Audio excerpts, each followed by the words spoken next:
Hello, this is Brian Foster, and welcome on September 5th, 2021. We're talking about the book Evolution in Two Worlds. This is part 2, chapter 17, Discarnation, and chapter 18, Evolution and Destiny. We're almost done with the book.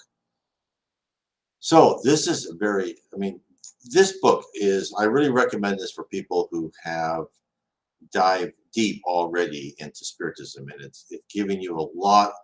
It's kind of the mortar between the bricks. I recommend for anyone interested first. Let me bring this up to really go and read the books by Alan Kardec, the Spirits book, the Mediums book, and the Gospel According to Spiritism. And of course, I have my book, Spiritism 101, The Third Revelation, on my blog, nwspiritism.com. I have links down below. And that you can download free on PDF. But this book is very interesting in the fact that it gets down into really the nitty-gritty of information about Spiritism. So let's not stop any longer. Let's get right into it. So this is chapter 17, Discarnation. And the way the book is organized, it asks questions and it gives you answers. So it says, may we consider the soul's discarnation during infancy as punishment by the divine laws in most cases. And what they're saying then is many existences are ended in infancy, not as external punishment by the divine law, but as a result of its work within all of us, since we all exist in the breath of the Creator. Frequently, due to deliberate suicide, we cause calamitous imbalances in our soul, like hinted tempest that we unleash because of the stubbornness inside of us.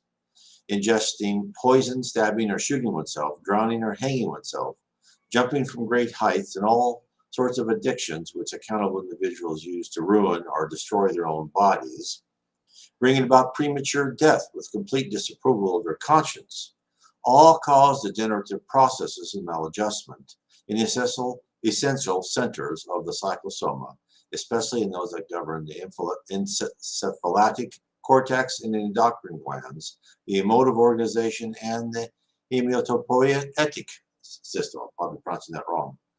Due to the impact of the willful discarnation, meaning you killed yourself, such resources of the soul suffer the trauma of the dreadful collapse, for which there is no correlate term in earthly diagnosis. Indescribable afflictions from intermittent unconsciousness to complete insanity take over these tortured minds for an amount of time that varies according to the mitigating or aggravating elements of the guilt, inducing the higher spirit authorities to reintern them in the physical realm as seriously infirm individuals living in short-lived physical bodies, so they may gradually rehabilitate themselves with the help of incarnate spirits whose debts are attuned to theirs. And before I go on, let me kind of show what they're saying. I think this helps. So when you're in a physical body, you can see here I'm having a picture of the spirit, perispirit, and body for those on our podcast. So your perispirit is connected to every cell of your body. And your perispirit does not detach from your body until it was planned to do so. Everybody has a blueprint. Everyone has a project plan. And let's say you're supposed to die at 65 on April 10th. Then that's when the perispirit's programmed to die. But if you kill yourself, then it interrupts the perispirit, and it's a great disturbance to it. And it affects it. And if, like, when you drink poison, or like I've heard stories of people who've killed themselves on train tracks where it splits the body in different areas, your perispirit is very traumatized. And so what they'll do is they'll give you a very short life, an hour or two, right? Or maybe in the womb. I'm not sure, but usually they let you live for a little bit. And what it does is it tends to repair the perispirit. There's a great book called Memoirs of a Suicide by Yvonne Pierre. And it talks a lot about this. And what happens is a lot of these suicides are just in horribly traumatic states and confused states, and they need a lot of help. And there is a whole set of hospitals that help them. and the other hard thing is that for many suicides is they are still attached to their body until such time as they're still attached to the earth, I should say. They look at their body, they see it decompose, but they're still attached to the earth until the time when they were originally going to pass away naturally. Now, that's not the be-all and end-all rule. There are always exceptions. I read about this poor woman who was married to this guy. She had a baby. The husband threw the baby in the river, and then she committed suicide soon after. Now that was traumatic. It wasn't her fault. She didn't destroy herself. That was circumstances beyond her control, and they treated her. They tried to help her all they could. So, but anyway, but be prepared. Suicide's never the answer. You're given trials, and what these people who went to this hospital for suicide were told as they went to classes and discovered how they could work with people and work with themselves. They were all told the very important factor is that whatever trial and episode you think you're going through, there's always an end. That the spirit world doesn't want you to give up, and there's never like a dead end. There's always some way of victory out. Now, that could still mean death by cancer, but then you will learn enough things, and if you that you will be gone in a very nice manner. So there's always a way. So never give up hope, and try and keep your character and your personality and your attitude as well as you can. So I think that's important. So I'll carry on. Thus, a suicidal blow to the heart, accompanied by remorse, will usually cause bleeding, with considerable loss of blood in those who are reborn for a recuperative treatment of the disharmonized spiritual body. Similarly, self-poisoning will cause a deplorable disarray in the psychosomatic areas corresponding to the red marrow, impairing the production of erythrocytes in their intravascular development with the sinusoids, as well as in the extravascular compartment and the reticulum, giving rise to congenital dystrophies of the erythemium with various hemotopathies. So these are just like problems in your throat, problems within your body. Self-drownings and hanging will likewise impose maternal fetal incompatibility, in which after the first pregnancy, the Rh factors generally allow to reach the placentia, turning into the morbid condition of the reincarnating spirit manifested in Enterobalastias fatalis in its various expressions. And the internal crushing of the head, the jumping from great heights, and the degradation of sentiment and reason cause in the spiritual body multiple occurrences of cerebral arrhythmia that show up in newborn patients in the form of eclampsia and tetany in nursing infants, hydrocephalus, lethargic encephalitis, chronic encephalopathies, epileptic psychosis, severe mental impairment, Down syndrome, and various illnesses ranging from hormonal deficiency. So when you see these poor people that are in horrible shape, and this was actually one of the books, I think it was one of the books by the Spirit Andre Luis to the great Brazilian medium, Chico Xavier. And I never saw it in the book before, and it had like a footnote. It says, look, when you see someone like this, someone who's severely disabled, say a prayer for them and say, keep up what you can. Try to keep striving through. This life for you is just meant to repair what it needs to repair from the severe damage you did in a previous life. So know well that person who is maybe can't talk or that you think is completely kind of out of this world is still a functioning, wonderful spirit, and that when they go back to the spirit world, again, they will be functioning and wonderful. And their next life, they can be in much better shape and able to learn the lessons they need. The problem is they made a horribly wrong decision in their last life. And of course, I'm sure we've all done this. In fact, what they say is that usually people who've committed suicide will have the urge to do it again at the same age of what they did at last. And so that's urge that you need to resist. fact, I felt that too when I was younger, and I resisted it. So looking back at it now, I know Spiritism, I must have at one time committed suicide at a fairly early age in my adolescence, because I was close. I'll carry on. It is evident that this succinct assessment, we are not addressing the problems of homicide suicide, which is often followed in subsequent reincarnation by lamentable reactions, such as accidental or violent death in childhood as an inevitable course in the cycle of redemption. Now, let's talk about redemption. So there was this wonderful, I shouldn't say wonderful, but very interesting passage in this book where this priest was walking along the beach, and he was a medium. This shows you what happens with the cycle of redemption. And he saw this woman. It's kind of like, far away, half a mile or whatever. And she kind of went into the water and threw this little package in. And he thought, oh, and this is like back in 300 or 400 years ago. And he thought, oh, it's probably a baby, right? Because that's what some people did back then. And he kept walking along the beach, and then he saw a man start walking out of the water. Now, this man was a spirit, and he talked to the spirit, and he goes, "Well, what happened?" He goes, "I've been doing this over and over again, so many times I can't count." He goes, whenever I'm born, the mother then throws me into the ocean. He goes, "I deserve this because in my last life, I was a pirate. And when I took over ships, I didn't want babies or children around. So I just threw them in the ocean. So now,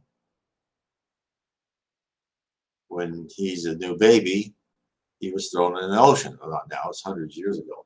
Now, is that punishment or is that re-education? I submit is that the spirit world never wants to punish us for punishment's sake. No, they want to educate us. And this poor soul probably had been warned before and probably have had simpler trials before. And through his stubbornness, which we all have, he refused to learn and he still became a cruel person. Now, the lesson will be more severe, so he doesn't forget it. He will not forget this lesson. That's how the spirit world works.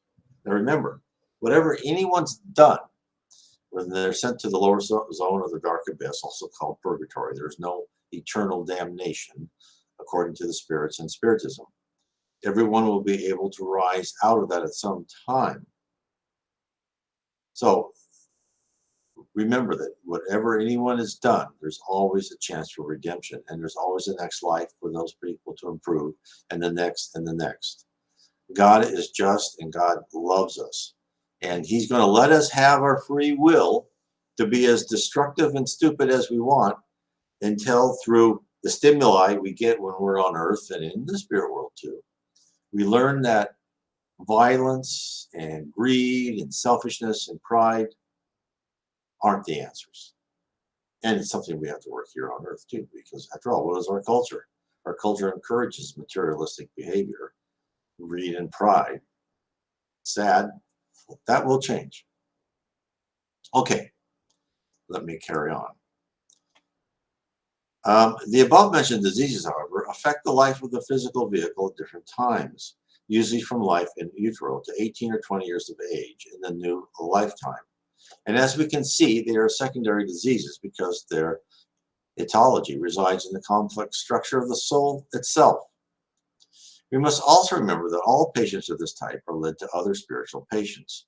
Men and women who have corrupted their reproductive centers by emotional delinquency are reiterated crimes of induced abortion in recent lifetimes, so that while serving as caretakers and guardians of fellow spirits who have sullied themselves before eternal justice, they may recover too, regenerating themselves through the loving devotion with which they struggle and weep, while assisting their children condemned to death or afflicted from birth.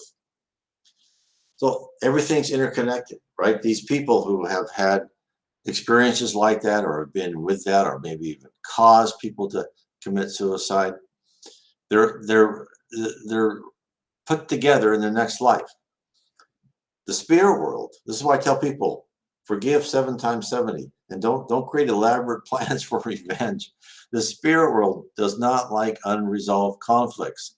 Hence, if there's someone that you are really against, or there's someone you did a great injustice, or they did a great injustice to you, and you haven't forgiven them, somehow, some way, your path will be interconnected in your next life. They want everyone reconciled.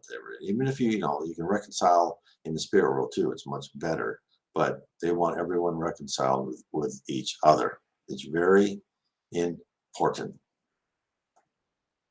Love is always the answer.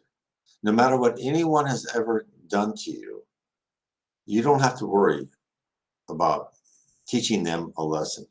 The spirit world, remember what he just said, eternal justice. The spirit world understands what needs to be done to teach that person what they did was not a great idea. They're not punishing them. They are educating them. Everything is for their edification. It's like a 5-year-old painting on the wall. You don't punish the 5-year-old, but you want that 5-year-old to remember not to paint on the wall. So you tell them, no, you're not supposed to paint on the wall, and you put them in a corner. Now that 5-year-old will think you are the worst parent in the world, because after all, they should have the right to paint on the wall. They're just having fun.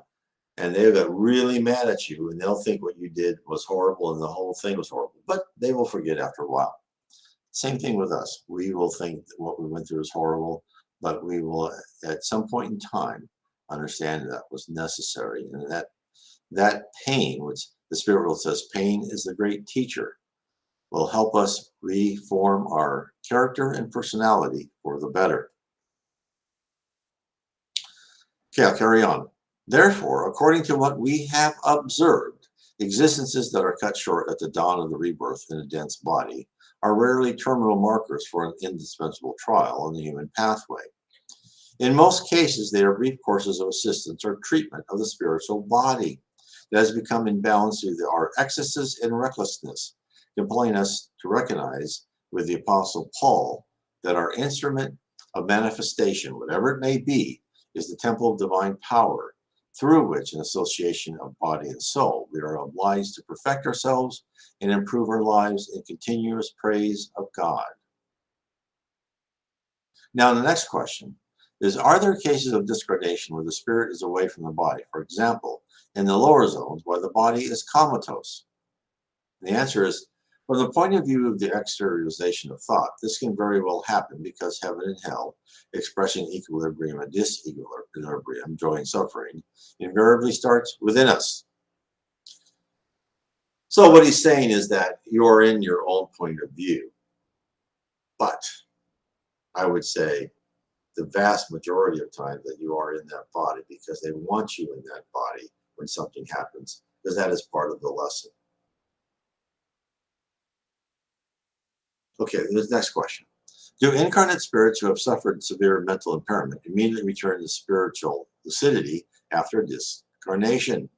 Now, that's a good question. That's a question I've always asked myself even before I became a spiritist. What happens if, because I believed in God. Before I became a spiritist, I believed in God, but I thought, well, like if I get a bad head injury and I'm really disabled, am I disabled in the spirit world? And the answer is no. Your physical brain is just like that picture I showed you. It's connected to your perispirit. Your spirit brain is totally whole and fine. So it's just your physical brain that's affected. But what they say is, this never happens, for severe mental impairment requires convalescence, whose duration naturally varies according to the degree of the patient's spiritual growth in the process of readjustment. What does that mean? Well, this is what it means. It means that how you passed over, let's look at this picture again. How you passed over is how you think you are. Many people do not understand about the spiritism and the spirit world and what happens. So when people physically die, they lose that cocoon. They think that's the state they're in. And if you've had a emphysema or bad wound or stomach aches, or you're an alcoholic, and if you don't have a drink, you have withdrawal symptoms or whatever. When you go into the spirit world, your mind, right, because thought is action in the spirit world, your mind still thinks you're in that state. And therefore you experience pain. Now, when they say it takes a long convalescence, it means you've got to go through these spirit hospitals, and they teach you that this is in your mind, and they'll give you magnetic passes, and they will get you where you know that you don't feel pain because you're immortal, you're not going to die, and your mind controls your body, and your mind makes your body what it looks like. But for some people, it takes a long time to recover. And in fact, there's instances of people who did not know how to read and write, and they pass over, and they went to the spirit world, even though they had previous lives where they knew how to read and write. They didn't think they knew how to read and write, and they started relearning again how to read and write. And why? Because for many spirits, remembrance of your past lives can be too shocking. Now, this person who could read and write was probably sent to be a very poor person in an area where education was severely limited, and so probably so they could learn to be humble, etc. And it usually means that their past life, they grabbed power, they were corrupt, they took advantage of others, and therefore they let that person grow spiritually, but intellectually it was not important. And as a rule, growing intellectually is not that important here, because intellectually you're so superior in the spirit world. So at the right time, when that person is emotionally ready to understand their past life, then they will. But they won't let it shock you, because you read so much about people wanting past life regression, right? They want to see if they were a king or a queen or someone famous. And I am always thinking, after what I've read in Spiritism, is you don't want that, because the more powerful you were, the more ability and opportunity you had to do horrible things to people, and hence the more lives it will take to repair all the damage you did. There's a story about this one woman who was the Queen of Spain. Now, she was not a bad person, but she signed documents from the Spanish Inquisition so they could torture people. Of course, they were a completely corrupt organization, very sad. And she spent life after life, finally said, look, I've got to get rid of this. And then she spent a whole life bedridden and in terrible shape. God bless that lady. So this is why, be careful what you want, because this will be a test for a lot of people. That's why, again, what's in the Spirit's book? What's the hardest trial? To be rich? That's the hardest trial. Why? Because you have the most opportunity to act like a horrible person, and you can get away with it. So remember that. Very interesting, is it not, once you get into this? Once you understand the whole process of karma, how it affects our next life, and how karma and how our deeds from our past life affect this life, what you are, and what trying to keep up with the Joneses, and looking at the super yachts that are parked in Monaco and other places, becomes like, well, God bless them. I hope they're okay. You just lose all envy and jealousy, and it's almost like, I hope they make good decisions, because it's a tough one. And you have to be extremely prepared to live with extreme wealth and power. And I think hopefully more and more people, as our whole collective humanity matures, can handle that better. I know I have not done it in the past. I've been told I've not done that in the past. And that's why I have no power this life, which is great. Okay. Another question. Do incarnate spirits who have suffered severe mental impairment immediately return to spiritual lucidity after discarnation? And the answer is, this never happens, for severe mental impairment requires convalescence. Okay, I said that one already, so I talked about that one. Okay, that was the end of that chapter. Now, chapter 18, Evolution and Destiny.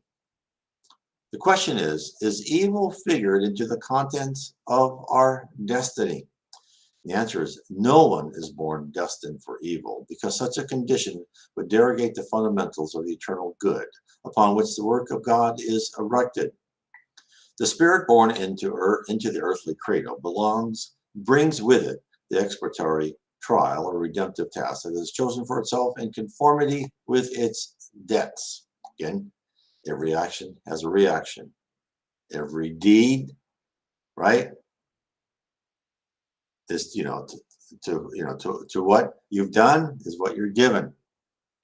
It's all of this, and in fact, they talk about karma in Hinduism, Buddhism, Christianity, all sorts of religions, and Confucius talked about that. Is essentially is what you've done in the past always catches up to you. Oh, and then now this is interesting. So it's not just the individual. So this is a very interesting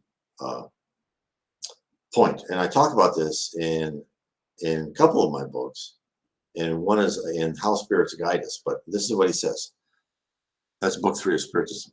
This process follows the same principle that governs Earth societies, in which if a certain man, for instance, is a convicted evildoer, he must be isolated in a suitable correctional facility to be re-educated. However, if he's only a learner in the field of life experiences with debts and credits, but no serious wrongdoings to redeem, it is fitting to ask the higher spiritual authorities that preside over his activities to give him the kind of work or struggle he feels most capable of carrying out for his spiritual growth. Nevertheless, we need to understand that if he perpetrated, get some water, a crime for which he is liable to dolorous punishment, he is not interned in a penitentiary or repertory endeavor in order to deliberately commit worse crimes, which would only serve to increase his already existing wrongs before the law.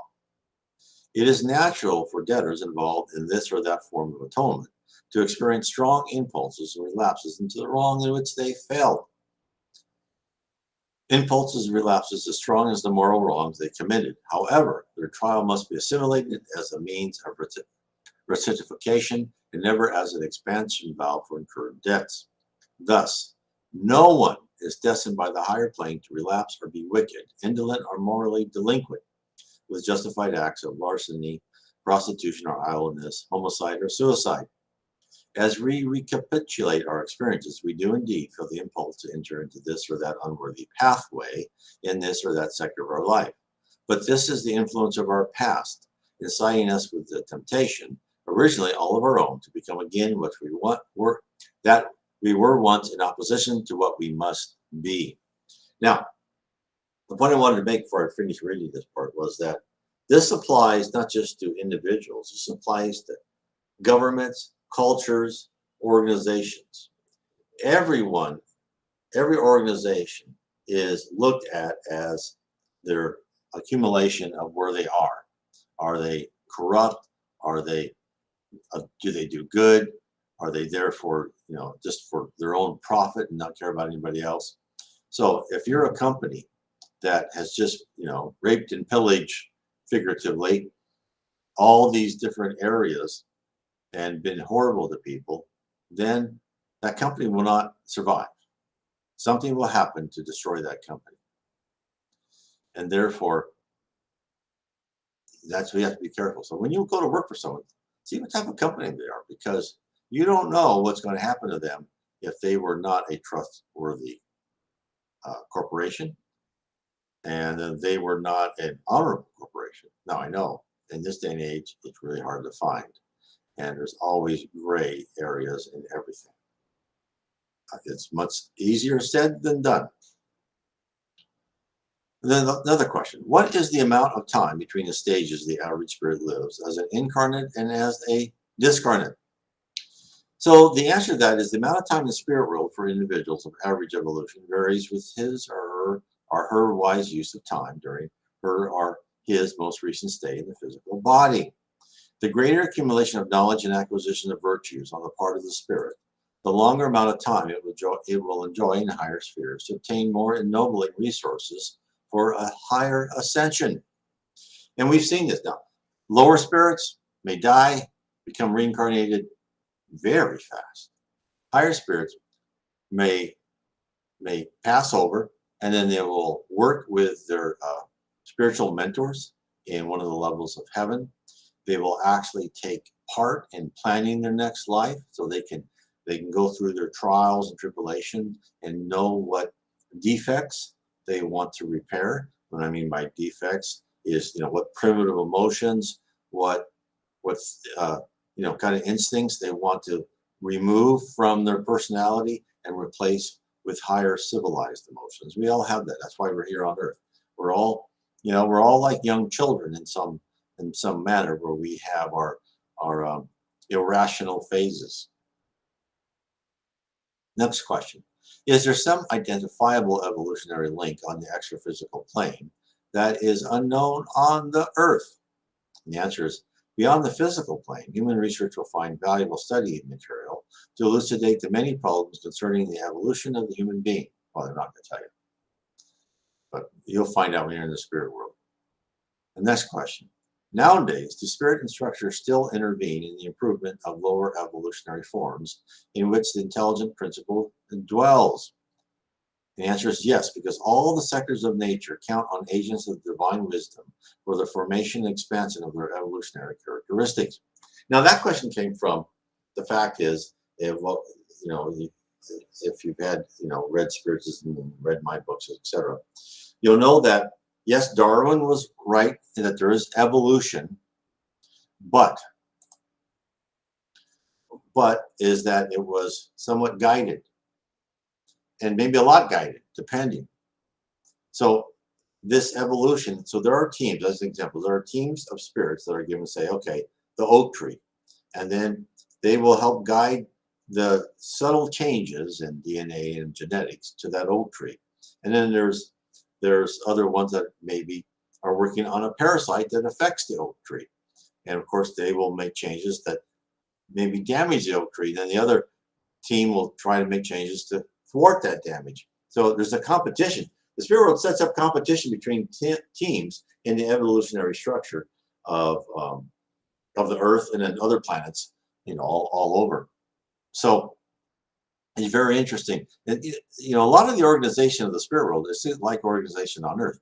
There are departments, there are managers, there are supervisors, there are workers. Of course, they're much nicer. You don't get fired, and you don't worry about ever, going hungry or missing your mortgage. That doesn't happen. You don't get sick. But so yes, the answer is evolution is always going on, and this I talk about in my my book, How We Are Guided by Spirits. We are not done. The human race is not done. The human brain, as I'm sure a lot of people talk to you, has not used a great portion of its capacity. In the future, we will become more ethereal as the Earth rises and becomes less dense, right? Just as spirits rise, become less dense. As the Earth rises, because we're becoming a planet of regeneration, we will become less dense too. We will have a greater use of our brain. We'll be able to actually glide over the air. We'll be able to communicate with the spirits much more. We'll be able to read minds, all this stuff. We have within us all the foundational attributes we need, but we'll still change. They also tell us is that, if you think that you really love your race or how you look, whatever, goes, don't get wedded to that. Don't think you're superior. All this is going to disappear. That's why all this talk about victimhood and all that, it's all just, it's a waste of our time, unfortunately. I'm sure a lot of people are very, excited or interested in it, but if you take the immortal spirit point of view, where you're alive forever, and what you are in this life is like, if you divide 80 years into infinity, you get a very small amount, like nothing, it's gone. So don't worry about that. Whatever race, culture, country, your favorite football team, it's all going to be gone. It's the only thing that's going to stay, and even the Earth will be gone someday, because then we'll be moved to other planets. If or we've already been moved to other planets. So everything physical is unimportant. The only thing that's really vital is what you have in here. That's why you don't need to be wealthy or rich. You need to grow your spiritual quotient. That's what you need. You need to improve your outlook on life and your character and personality. That's much more important. So we'll carry on.